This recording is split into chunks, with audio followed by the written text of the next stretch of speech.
Whether you're a skeptic or a believer, join me, Rob McConnell, as together we'll investigate the world of the paranormal and the science of parapsychology here on the X-Zone Radio TV show on XZBN and the X-Zone TV channel on Simul TV. Since 1990, the X-Zone Radio TV show has been the place where people dare to believe and dare to be heard.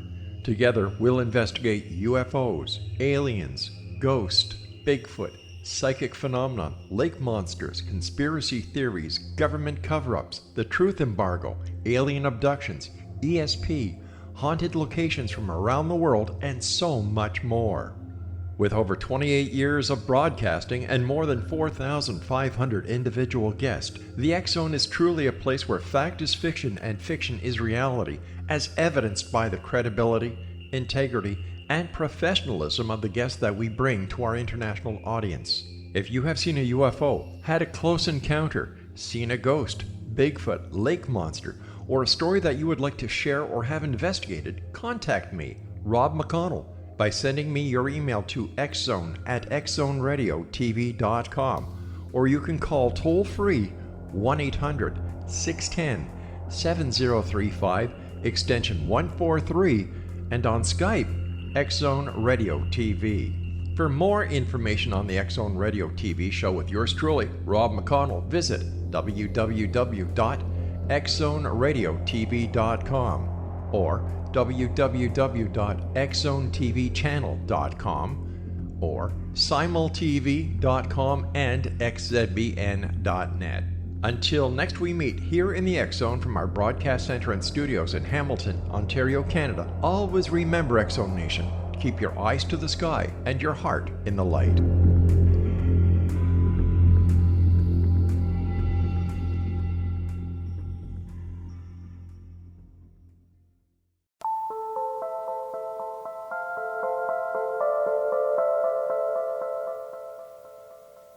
Hello, everyone, and welcome back to Paranormal Stakeout. I'm Larry Lawson, your host and guide on our continuing journey into the unknown as we search for answers as to what really exists on the other side.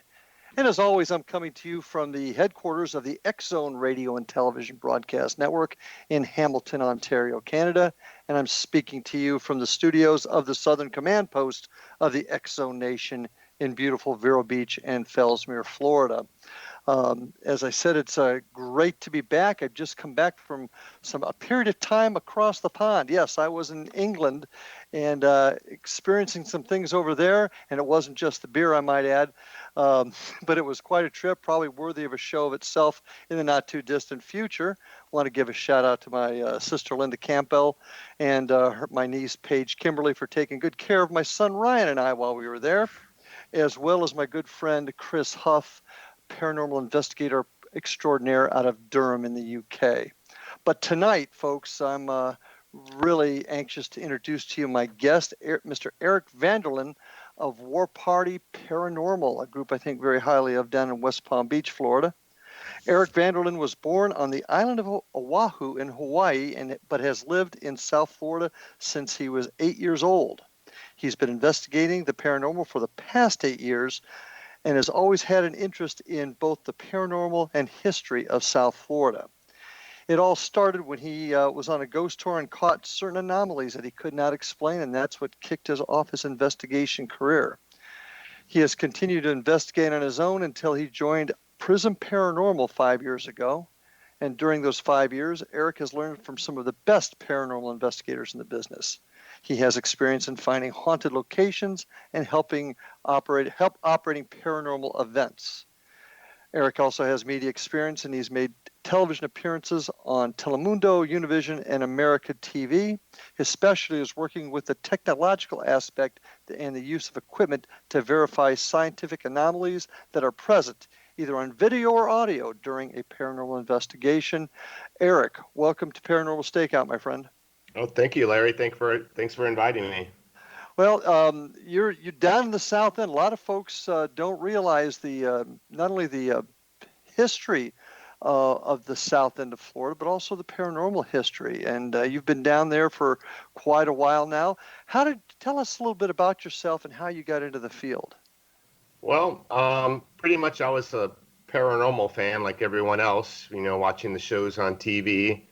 That's what got me interested in the paranormal. And then, I'm back then, well, I'm not as skeptical as I was back then, but I was very skeptical, and I just wanted to see for myself, what was really out there and what I could find and what other people could find. And I started going on these ghost hunting tours.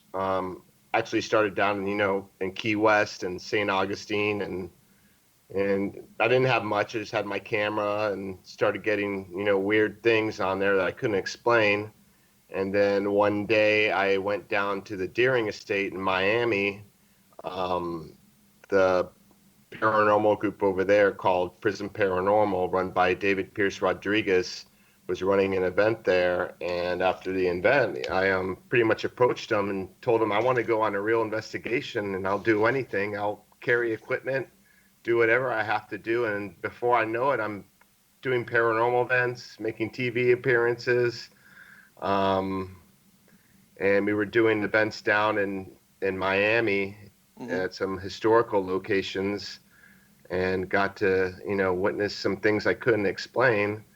And within the 5 years, I had a lot of growth, met a lot of awesome people who taught me a lot. With David at PRISM, and, Scotty and Zap at War Party Paranormal. I got to spend time with Rob Damaris from Ghost Hunters International. Learned a lot from him. And now I'm with War Party, and War Party has grown to such a huge team. We're probably one of the largest teams in Florida. And Scotty gave me the opportunity to start a South team to cover the Fort Lauderdale, Miami area. So I just put together a team of 8 members, and, we're getting started with doing, I already did my first residential in South Florida with War Party, and we're working on doing some events coming in the future down in South Florida. Cool. Well, and I'm kind of anxious to chat with you about that a little later in the show. But so you've been at this for about 8 years. What, and you had some things that happened on a tour. What is it that kind of turned your head, so to speak, and made you start investigating this phenomenon? What was it? I just like the unknown. I want answers, like most people. And when I first got my first anomaly, was on a ghost hunting tour in St. Augustine. We were at the St. Augustine Lighthouse, and supposedly, that place is extremely haunted. I've gotten some pretty good evidence there recently. I've gone back, and when we were doing the ghost tour, I'm taking pictures. We're out in front of the keeper's house, and across the street from it is a little playground. And they were telling us that the story is that back in the late 1800s, when they were building the lighthouse, they had a ramp that they would bring supplies from the docks, and the ramp up from the docks all the way up to the top of the lighthouse. And there was a cart, and the little girls, I believe it was the lighthouse keepers had 2 little girls, and one of the housekeepers had a girl, and they used to play together, and they used to play on that cart, sort of like a roller coaster going up and down, until one day they had a tragic accident where they were going down the cart, and I guess the brake wasn't on at the end, and they ended up tumbling into the water and ended up drowning. So in the ghost tour, they're telling us that in that playground, whereas now, you can't even see the water from where at that point, but back then that's, pretty close where the ships used to dock with the supplies. But they were saying that weird things happened there, like on the swing set, the swings would start swinging for no reason. So I, wandered off by myself in that area, started taking some pictures, and got some weird light ribbons that I couldn't explain. And then I got a lot of those, and, I couldn't figure out what it was. I just thought it was odd because I've never captured anything like that. And then it got to the point where, I went to one of the PRISM Paranormal's events down in Miami at the Deering Estate, and started joining them and then building my equipment piece by piece. Mm-hmm. And now, like, I have so much stuff. When I go on investigations, I can't even figure out what I'm going to use. Well, let's go back to St. Augustine for a second, because quite Sure. frankly, that's that is the place where my career, if you want to call it that, began when my older son and I, Ryan, the same one that went with me to England, had an event in the lighthouse. We actually heard the kids laughing in there, and being a cop, first thing I did was look for speakers and microphones and whatnot, and couldn't find any. And we've been back several other times and had some really interesting events there. So I can totally understand the lighthouse piquing your interest. The light ribbons you saw, I got to ask you this question. No chance it could have been the camera moving or aperture being open too long as you dragged across a light or anything like that? It was when I was taking those photos, it was in pitch black darkness. There wasn't any light going on. Ah, okay. I mean, back Okay, then I didn't know too much. Like, a lot of people are into orbs. I'm not. I used to be back then, until I learned that, anything could cause an orb off of a photo and in the camera. So true. It could be moisture, dust. So, I've got to learn a lot more throughout my years about what was paranormal and what wasn't. Well, that's a great question. You talked about the training that you got, like I said, Zap and Scotty up there in War Party, tremendous folks. But especially with PRISM, what kind of training did you get? There's so many folks there now that just get into this, and they jump on the internet and they go to Amazon.com or whatever and buy the first piece of equipment, and they really don't know how to use it. How did you get around that? What kind of training did you get to make you more learned in the field? Well, when I started with PRISM, David Pierce Rodriguez, he's the director there. That's pretty much where I got all my training, was through him. Mm-hmm. And he's like pretty much a guru when it comes to paranormal equipment. It was a small team. It was just him. We had an investigator / medium, and then we had another medium that was on the team. So pretty much it was like around, 3 to 4 of us at one point. And I pretty much just got thrown into it. I learned from him how he used the equipment. He recommended, what equipment to use. I mean, when I first started, I was more into taking videos and pictures. And I know getting paranormal evidence through that is very difficult. So I started out, my first equipment was with the knockoff GoPro that was modified for full spectrum. Right. And then just started filming a lot. Started getting EVPs on that camera. Then, I built it up slowly, started getting recorders. My first EMF detector was a K2 meter, and now more sophisticated. Got a REM pod later on, and so on, and just built it little by little. Well, we're getting ready to take our first break here in just a second, but when we get back, I'd like to talk to you a little bit more about equipment, because you mentioned in your bio that you're a tech guy. So I want to hear more about that, and I'd like to hear a little bit more about the investigations that you've done. So folks, stay with us, and we'll be back in just a few minutes right after this break with my guest tonight, Eric Vanderlaan of War Party Paranormal. Be back in just a flash.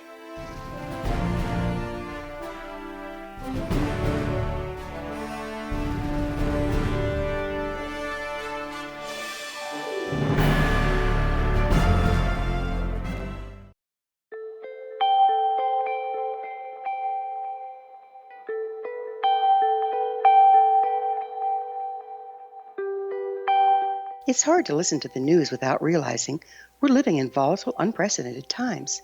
Yet never has there been such an opportunity to transform the human condition. As old structures fail, where can we find the guidance to co-create a better way? Find Your Path Home is an ever-evolving, leading-edge information, education, and healing resource center designed to support and guide you on your path to unity and enlightenment. Based on sound principles employed by shaman worldwide, we provide techniques that can support you through the current transitions, offering online shamanic classes, international long-distance shamanic healing sessions, complimentary Mission Evolution radio episodes and Stairway to Heaven TV vignettes, seminars, retreats, and much more. All of this can be found on findyourpathhome.com. So I was watching the X Zone TV channel last night when I was abducted by aliens, and they kept repeating to me over and over again, simultv.com, simultv.com. What's simultv.com? That's what I asked them. They had it written on the side of their UFO. How do you spell that? UFO. No, I mean simultv.com. simultv.com. simultv.com. Right. simultv.com. Interesting that you were abducted by aliens in a simultv.com UFO last night. Oh, yeah? Yeah. Now that you mention it, I remember now last night I was awakened from a deep sleep. My great-grandmother was standing there. She said she'd come from the hereafter to tell me about simultv.com. She even spelled it out for me. simultv.com, sonny boy. simultv.com. simultv.com, sonny boy. Wow. Yeah. Guys, you'll never guess what my psychic guru just told me. simultv.com. Exactly. Are you guys psychic too? Of course. We all know about simultv.com. simultv.com.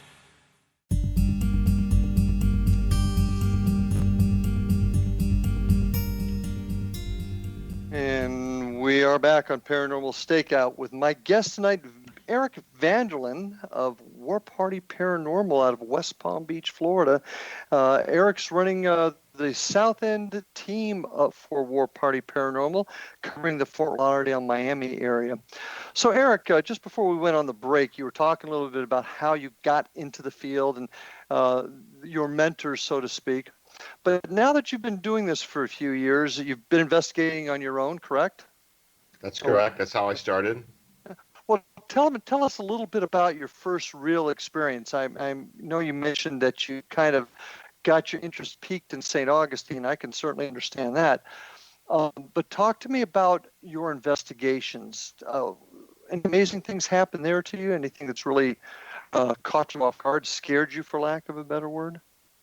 Well, I'm not really a type of person that gets scared. Like, if something catches me off guard, I pretty much go after it to see what it is. Okay. But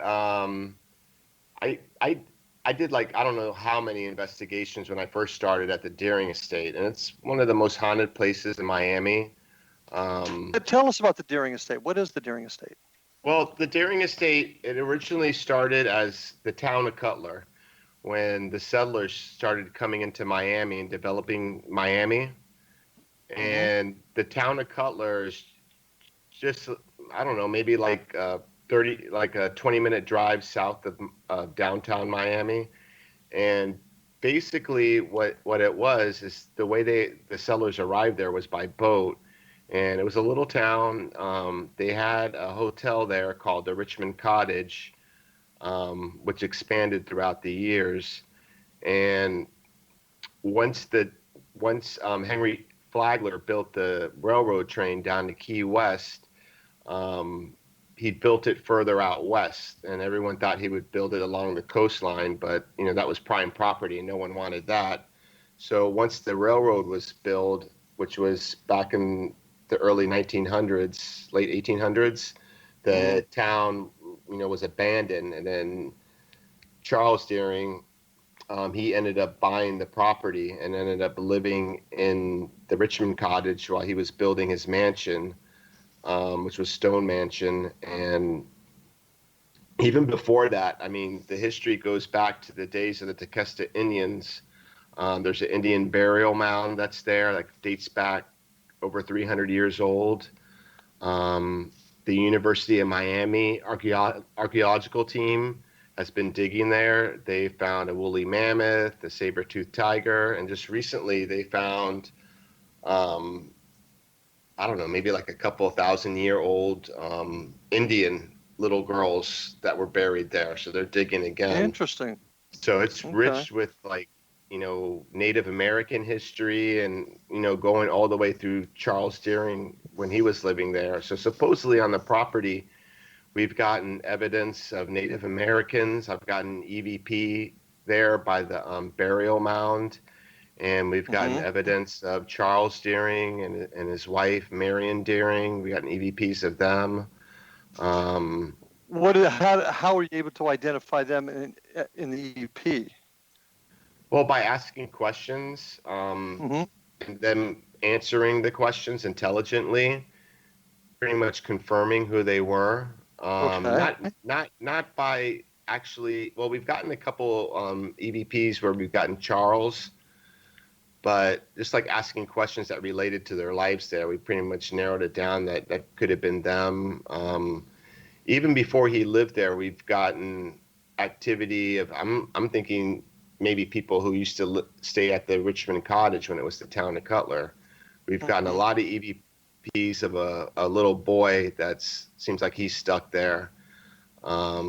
I've heard footsteps in the Stone Mansion. There's a basement there that's pretty interesting that the people at the Deering Estate didn't find until after Hurricane Andrew, when they discovered an old bookshelf that was hiding a vault door, like a bank vault door, A and they little had to have, mystery there. yeah, and they had to have a safe cracker come in, and they were really cautious because they thought maybe something like that would be booby trapped. But basically, that Mhm. was a wine cellar that was hidden during the Prohibition years. And we've gotten a lot Mhm. of EVPs, weird cold spots, odd EMF hits there. Tons of evidence out of the Deering Estate then. Yeah, I've probably been investigating there, done investigations there for, I don't know, I've probably done like 20 investigations at that place. Now, the most compelling is some of the EVPs, from what I'm getting, is the most compelling stuff you got out of there. I'm sorry, say that again? Yeah, the EVPs are the most compelling evidence that you've got from the Deering Estate down in Miami. That's correct. EVPs, a lot of personal experiences. I talked about the footsteps. I've seen doors open. Right. Oh, okay. Um, Now, were you able to get a lot of that on camera? we weren't able to get the footsteps or the doors, but you know, mostly on camera, what we get is like we're using EMF meters and Mhm. asking questions, and the meters go off on cue, almost like they're answering it. I've gotten that on Sure. video, and tons of EVPs as well. And I guess the reason I'm really hitting on this is you've gotten a lot of evidence there, and what do you guys do with that evidence once you get it? Do you collect it, save it, uh, and keep it, preserve it? What do you guys do with the evidence then? Basically, we post it. We posted on, well, back then when I was with PRISM Paranormal, we posted on Mm-hmm. the Facebook page, on the website, to try to share it with everybody.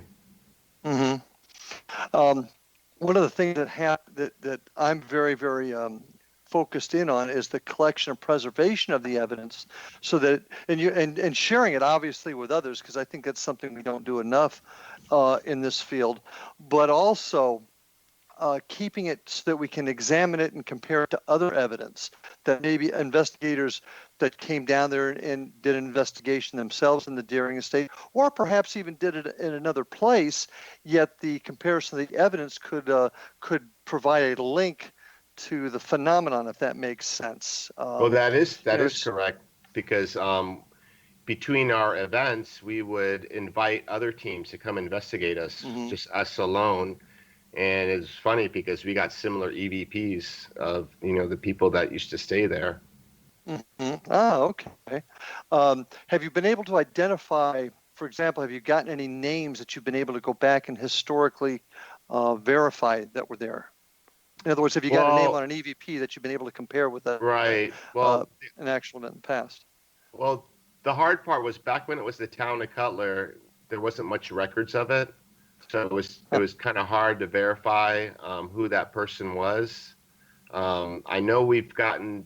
Remember, I mentioned about the boy EVPs that we were talking about, and we've gotten his name. We've gotten a lot of Peters, and we've gotten even a boy's voice saying Peter. Oh, Um, and for some reason, whenever we have like the meters that light up, every now and then, like it's almost like he's like playing with a toy. Like he likes to light them up. okay, okay. And that's good stuff. And once you get that, do you preserve it somewhere so that you could pull it up 5 years later and compare it to what somebody else got? Do you guys have that mechanism in place? We do preserve it. I guess it's preserved on our on the web page and the Facebook page. Mhm. We don't really we do preserve it, but the reason why we preserve it is we like to share it when we do our events. When we have our events, what we do in the beginning is we do a presentation of all the evidence that we've collected. And there's been other teams before PRISM that have investigated that place that has gotten some pretty incredible evidence. Actually, photography evidence as well. Really? And who was that? No offhand? They were called Messengers. They're no longer operating now. The director of Messengers, she moved to Detroit, Michigan, but they've gotten some incredible pictures. Like one picture, the Deering Estate, it sits right on Biscayne Bay, and there's a keyhole channel where Charles Deering's boat used to come in, and the channel's is shaped as a keyhole, and along it are these palm trees, and someone had caught a photo of a lady in a Victorian dress. Someone else from Messengers has also caught a Indian figure, almost like they were wearing like a vest with beads on it, but very faint. Okay. The last time I was there, we've caught an image of a lady that was, we were all the way out by the water and looking towards inland, towards the Deering Estate. We got an image of a lady, and it was really strange. You could see like her hands, but their hands were lighting up, and also the face. It was really odd, and no one was out there because I would have been able to see them. Right. But where are these photos now, though? And that's kind of the point I'm trying to make. Where are these photos, and can other people see them and compare them to what they had? And that's where evidence collection and preservation truly comes into play here. And that's like I said, a big bugaboo of mine, if you will. That's right. I think that's how we're going to be able to gain the legitimacy we need in this field, is by collecting the evidence in this way. But hey, that's just me. That's a great question, because I started an Instagram account just to share my evidence, and it's just really blown up. I just have a lot of people that are reaching out to me, even investigators from all over the world. And that's what I do. Everything a lot of the great evidence that I capture, and even talking about Messengers, what they caught, that's all posted on my Instagram page. And that's a great way to keep it, especially if people are getting a hold of you from other parts of the world. Now, we're getting ready to take our next break here. So folks, stay with us. Got some more questions to ask as we talk to Eric Vanderlaan of War Paranormal. So stick with us. We'll be back right after these messages.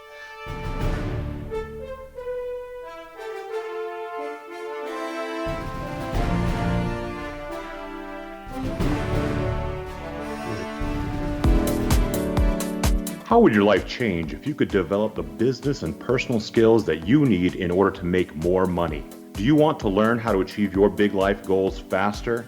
Then go to findhiddenmoney.com and get the Goal for It online course. The course teaches you how you can set and achieve your biggest goals while completely overcoming the roadblocks to your goals so that you can realize your dreams and imagine more success. Go to findhiddenmoney.com.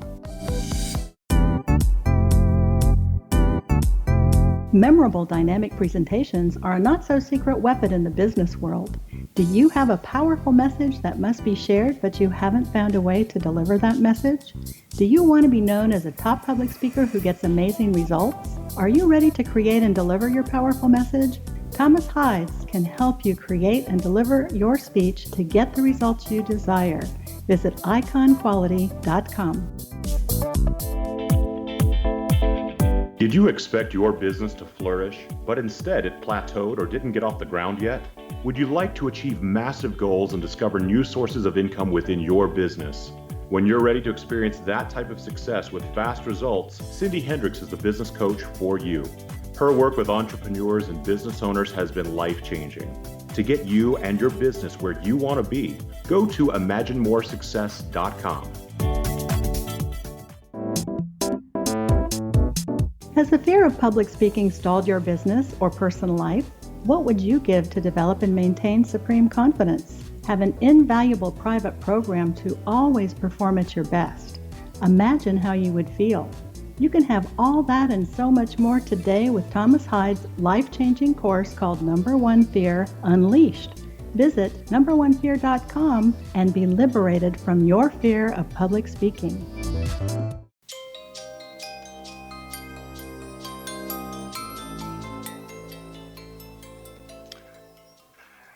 And we are back for round 3 of tonight's episode of Paranormal Stakeout with my guest, Eric Vanderlaan.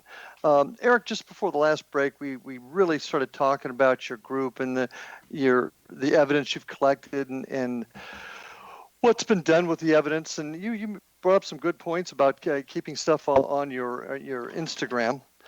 But there's more to what you do than just investigate. You guys are involved in paranormal events, paranormal tourism, as I like to call it, correct? Right, we do that as well. Now I'm doing that with War Party. On top of the paranormal events, we also do residentials. We're here to help people. If they think something's going on in their residence or business, we can go out there and investigate and help them out. Oh, cool. Now, let's talk about that for just a second. Sure. Helping people out. Tell me what your goal is, what you try to do to help. Well, it's very structured. When I was with PRISM Paranormal, I didn't get to do many residential events. I just started doing that with War Party Paranormal. And I pretty much learned the process from Scotty and Zap, and they're pretty professional about it. We actually have a client care representative that if someone thinks something's going on in their home or business and wants us to come by, before that happens, we have this individual on our team that does the client care, ask them a series of questions, anywhere from, if they drink, do drugs, if they have any issues with mental illness, and so on. Yeah, very sensitive stuff. Yeah, and I think most groups that are professional and responsible, and War Party, I certainly would count into that mold. That's what they do. They check and make sure they know what they're walking into. So you've got a customer care person there. Go on from there. What do you guys do next at a residence? So once they decide that it's worth going in there to investigate, like for example the one I did recently, we'll go in there and investigate. But what we'll do is we'll have the client not watch us investigate. We either have them away from the house or in the bedroom. And then what we try to do is collect as much evidence as we can and not tell them anything about it and review it. And what we'll do is we'll go back and tell them our findings and, tell them if we think anything's really going on there. I mean, a lot of times you'll get people who think something's going on in their house and it's really, nothing, or it could be something that is mental. We have professionals outside of the team that we can refer them to, anywhere from ministers to psychiatrists that can help these people out. So you actually refer folks to medical personnel? That's correct. Okay. What is your goal when you say to help? What's your primary function in helping? Well, we want the client to, their mind to be at ease. First of all, what we want to know if there's actually something paranormal going in their house. Like for example, the last investigation I did, the lady had a video that she took on her phone where she got some EVPs there, and she just wanted to get validation that she wasn't going crazy, that there was something actually going on in her house. Okay. So basically what we do is we go there and give them the validation if there is or if there isn't. And everybody has a different situation when it comes to what type of residences we do. Just recently, I wasn't a part of it, but this was actually last night. War Party had a residential up in West Palm Beach, and supposedly someone was dabbling in demonic and satanic rituals, and they believed that something was going on there in their residence as well. Now, did they find out about the black arts activity in there prior to the investigation? Did the customer care person find that out prior to? In other words, did Exactly. they know going in? They did know going in. Okay. Yeah.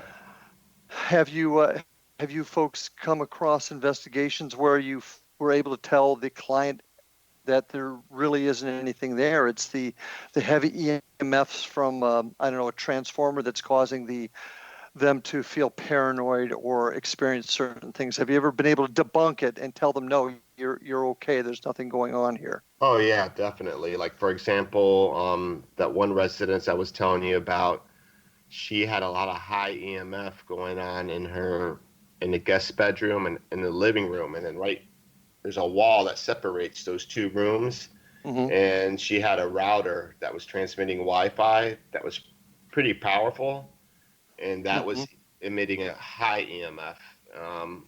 We didn't get any evidence, but I think that the high EMF was something that might have caused her reason to believe that maybe something was going on. If I could tell you the story really quickly, basically what was going on was her mom had recently passed away, and this was around the holidays during Christmas time, and she was feeling down, and she was having issues with her boyfriend, and she took this video and heard voices of her mom, and the video is pretty incredible. But to keep a long story short, after the investigation, we didn't get anything, and the only thing that I could explain was either the high EMF or maybe something was going on, but maybe her mom was showing up during the holidays because that was a special time in her mom's life, spending time with her daughter, and she was going through a hard time, and maybe she was just trying to comfort her. And could also it be the emotion she's feeling of losing her mother, perhaps, contributing to it? Yeah, and I think that's one thing that we need to worry about as paranormal investigators, to be responsible. I worry about folks that go into homes and say that we're going to help solve your problem, and they give folks that maybe have some other underlying issues false hope. I guess one of the visions I get is somebody walks in, I want to know what's going on here, and I need you to take care of it, and a group comes in and cleanses the house, as a lot of groups do. Right. And I'm not doubting that can't happen, but what then happens if the organization says we've taken care of the problem, and the person feels better for a day, and then suddenly, for whatever reason, they're experiencing it again, and next thing you know, they become worse off physically and mentally because this problem was supposed to be solved and it's not. And that group said my problem was solved and it's not, and now it's worse. Right. And it could be from a bunch of different reasons. So that's why I'm very, very concerned about ethics in our business and making sure people don't make claims that they can't come through with. Exactly. And that's where responsibility comes into place. Right. Now, And that's why with War Party Paranormal, we have these professionals that we can refer them to. If she's suffering from depression, we can have someone that could help her with that. yeah, and that's good. Now, have you ever run across a case where it's truly you believe something to be demonic in nature and they need some sort of religious or spiritual help? Has that ever occurred? No, not yet. I plan to focus on doing more residential, since that's what War Party Paranormal is all about, helping people. And that's the reason why I joined them, and also to run a team down south, having that opportunity. So I'm still learning about that, hoping to get better at it. Yeah, and helping people is a great thing, as long as we're not telling them we can do things that we can't. And a lot of groups do that, but a lot of folks don't. And like I said, I know War Party have a lot of faith in Zap and Scotty, so I know they run a great operation. But let's take a couple minutes now to talk about this topic of paranormal tourism. And I conduct tours myself, and I really, really thought for a while that this will be a phenomenon that will die off. Well, I'm finding it's not. There's more and more people that are wanting to see what this whole thing is about, and I think it's grown in the industry. It's made this phenomenon get even bigger. What is it that you guys do, your war party do as far as getting this information out to the public? Tell us a little bit about it. We advertise it through social media. That's where you can get a lot of people interested in it. Actually, that's the only way. And through word of mouth, wherever we are doing these events, that place will advertise it as well on their website. They've been pretty easy to sell out. I mean, a lot of people are interested in these things. I would agree. Well, what sort of events do you do? What sort of things do you do? Do you do tours? Do you do? So our events are completely different, or they're different than what you would do, like say at a Key West or St. Augustine. A lot of those where they give you a K2 meter and you walk around and they tell you ghost stories. Ours is more hardcore. What we do is, we have tons of different types of equipment, and we pretty much have these groups of people. We'll split them up because we're in a large location to small groups, and we'll actually investigate with them and give them opportunities to investigate with us and take a crack at it. You teach, in other words. You show them how.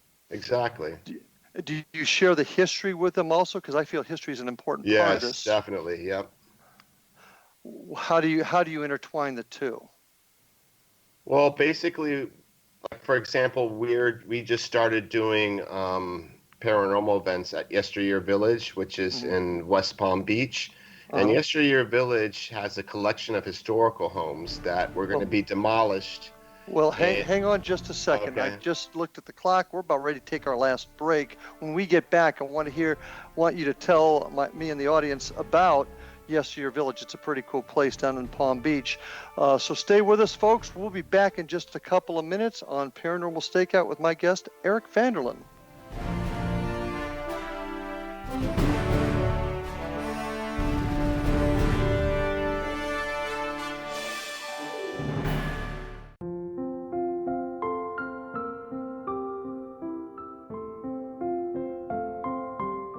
I am Dr. Carl O'Helvey, founder, president of a new cancer foundation focusing on evidence-based physical, mental, and spiritual interventions, including natural cancer cures, prayer, meditation, affirmations, nutrition, and other related holistic cancer prevention and cure modalities.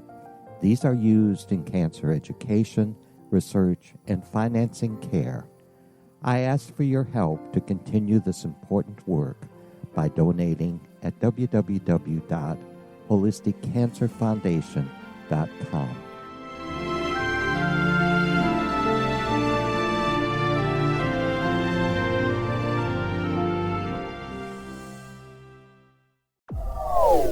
They are here, and they've been here for thousands of years, making their presence known in the shadows. They might be seen by a lonely motorist on a deserted road late at night, or by a frightened and confused husband in the bedroom he is sharing with his wife. But who are they? What do they want? Why are they here? Perhaps most concerning, has the government been aware of their presence all along? The new book by L.A. Marzulli, UFO Disclosure, the 70-year cover-up exposed, delves into the world of UFOs. Can full disclosure be soon? Order now and receive a free hour and 37-minute DVD on the UFO phenomenon. UFOs are real. Get both the book and the DVD, a $40 value, for only $19.99. To order your book and DVD today, go to lamarzulli.net. That's LAMARZULLI.net.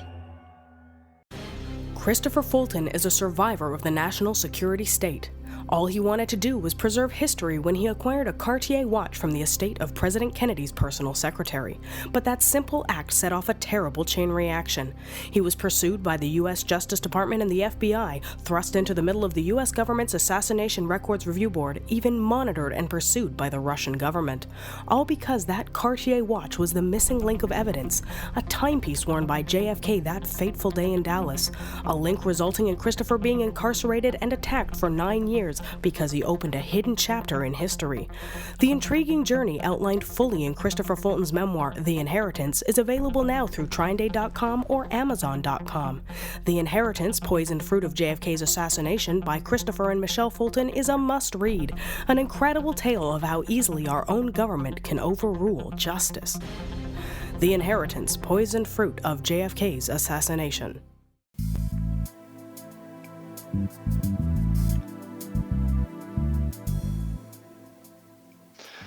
And we are back, folks. This is our last segment of tonight with my guest, Eric Vanderlaan of War Party Paranormal.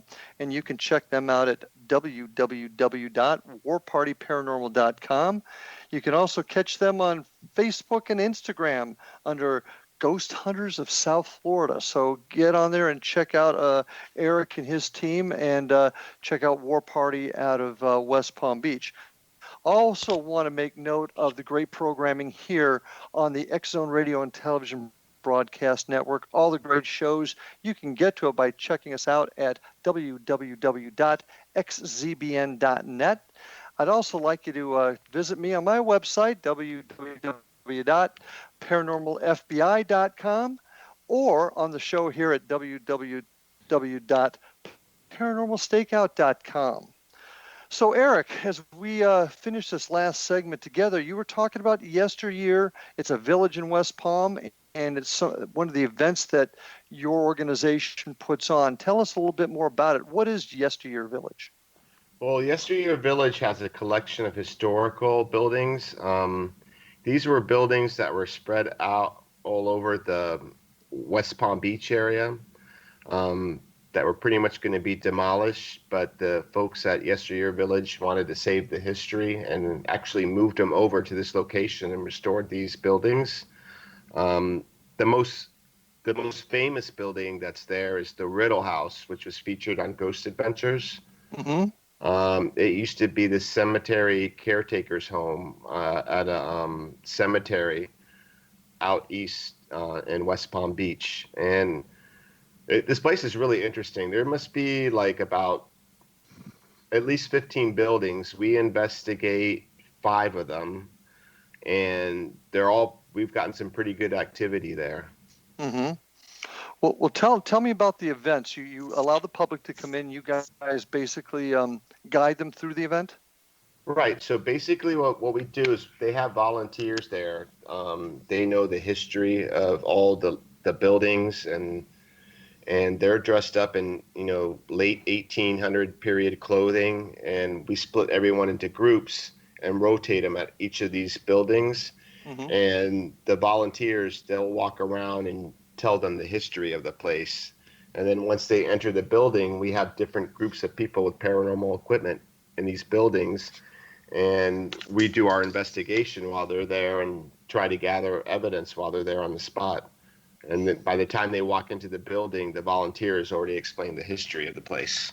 So then you'll show them how to use the equipment and talk to them about any evidence they may have gotten, explain whether it's evidence or it's explainable, that type of thing? That's correct. Like we did our first event a few months ago. We're coming out with our next event, which will be August 9th. And the way I do it is I have the Riddle House. I have, all my equipment laid out all over the house. We walk around. We try to see if we can get any of the equipment to go off. My main thing is getting evidence by EVPs with the recorders. Mm-hmm. So we'll ask questions and try to see if we can get some live EVPs right there on the spot. What's the best evidence that you've gotten with guests that are coming to visit? The EVPs are the best. Have you got one in particular, or anyone that stands out that you can recall? Yeah, we've gotten several. There's a place called the Settler's Home. And the Settler's Home, there used to be someone famous by the name of John Dillinger. I don't know if you remember him. He was an old-time the name rings a bell, yeah. And actually I was with Zap, and we were doing recordings, and he asked, and I have that actually on video, and I made a promo video that's going to be on Yesteryear Village's website of all the evidence we gathered, put into one little 3-minute video. And Zap asked the questions, is there anyone here with us? Can you tell me your name? and he got a response of John and then Dillinger, but the last part of the name was cut off, like because he cut him off. And that was pretty interesting. And he didn't even realize that John Dillinger had stayed at that building until he turned his head and saw this plaque that had information about it. And then there was John Dillinger's name right in front of him. Ah, see, that's a great way to put evidence together with historical fact. I like that. So that is pretty significant. Any visual sightings there by either you during your investigation or during guests that you bring when you bring them in? We haven't had any visuals. We've done private investigations to gather evidence so we can present it to the guests that come. But we've had some experiences. There's a building called the Hunter's Shack. It looks like an old log cabin, and several of our investigators have seen shadow figures there. I've gotten, and then just a lot of EVPs and intelligent EVPs as well. Now, what do you mean by intelligent EVPs? If you can explain that to my audience. To the point where I'm asking a question and I get an intelligent response. In other words, they answer the question directly. Exactly, just like how I mentioned the EVP with John Dillinger. Sure. And we also use spirit boxes as well. It's connected to a portal speaker, and we've gotten some pretty good responses off that as well. Now, what piece of equipment? What does that do? Just to so basically, what a spirit box is, it's almost like your old transistor radio. And when you're turning the tuner, like with a knob, and you're going through the stations, you get if you do it fast, you'll get words going through the station and static in between. The white noise, right? And white noise, exactly. And a lot of investigators believe that spirits can communicate through those radio frequencies. So a lot of times we've gotten intelligent responses to that. And then what the portal speaker does is it cuts out all the white noise to where you only hear the voices to make it sound a lot clearer. Interesting. And ITC, instrumental transcommunication, or this gathering of voices through the white noise, that actually goes way back, and even people like Thomas Edison, Nikolai Tesla, and some of the famous early scientists in the radio world talked about that possibility. So I personally, this is just my opinion, I think that's where we're going to get, if we're going to get a break, it's going to be in that field. So I find that very fascinating. Now, how many people do you get coming to these events, average? We try to keep the group small just to make it more intimate. If you have too many people there, you're going to get a lot of, you won't get, the quiet that you need to collect evidence, because it does have to be quiet and a lot of interference. So what we try to do is we try to keep it to about 30 people, and we split them up into 3 groups or maybe 4 groups between 10 and 5 people. Okay. And do you guys charge for this? Yesteryear Village does, yes. Okay. And but do you guys receive any compensation for your work? No, our compensation for our work is having the chance to investigate the place ourselves. I mean, we're very passionate about the paranormal. So when we get a really incredible place like this, I mean, we'll do these events for free. And I enjoy doing events. I mean, I enjoy sharing and, showing this out to the people who haven't experienced this. And I think sharing the history of the property is another huge part of it too, and I applaud you for that. Sharing the history and getting the history out, as well as the paranormal history, both can be very important. But I think we've lost in our whole society the understanding of history and how important it is. So I'm really glad to hear you guys are doing this. So you get 30 And for me, doing these events, when I'm going to these historical places, for me, it's like you're going back in time, like back in history. That's why that's one of the reasons why I enjoy it. Good. Well, so let me ask you this question. You've been doing this for a few years now. You've had some experiences. You've gotten some good evidence. What do you think this phenomenon is? What is a ghost? What's your opinion, your theory? I think it could mean a lot of things. Because, Albert Einstein said that energy never ends, right? Mm-hmm. And I just think it could be lingering energy. It could be someone who passed away and, had a tragic past, or that was really attached to a place, like Charles Deering and his place. Mm-hmm. I mean, if you're at the Deering estate during sunrise, it's the most incredible view you'll ever see in your life. Like, why would you want to leave that place? And I also believe that when you pass away, and everyone has different beliefs. My background is Christian belief, and I believe when you go off to your heaven, and me, heaven with God, and that happens, there's no time.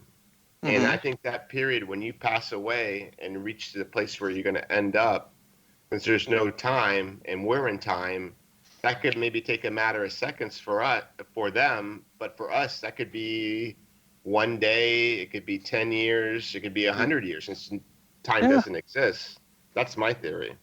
Yeah, and I can't disagree with that. And there's so many theories out there, everything from dimensional theories that Einstein also talked about, as well as is it the residual energy of those that have passed, or is it our own mind? That is the other interesting theory that's out. And that's why we do this, because no one's an expert in it. We're all discovering, and we're all pioneers trying to learn. And here's why your events at the Yesteryear Village is so darn important, because if you guys go out there and you investigate and you collect that evidence, you save it and you compare it and you find patterns, or you find differences in the evidence you've collected, it's going to get us further towards finding the answer as to what really, really does exist on the other side. Exactly. And unfortunately, my friend, we have reached the end of our time tonight, but a great discussion. Thank you so much for joining us. Thank you for bringing me. And hope to have you again soon. Give my best to Scotty and the gang. And folks, thank you for joining us tonight on Paranormal Stakeout. We'll see you next time on the other side. Have a good night.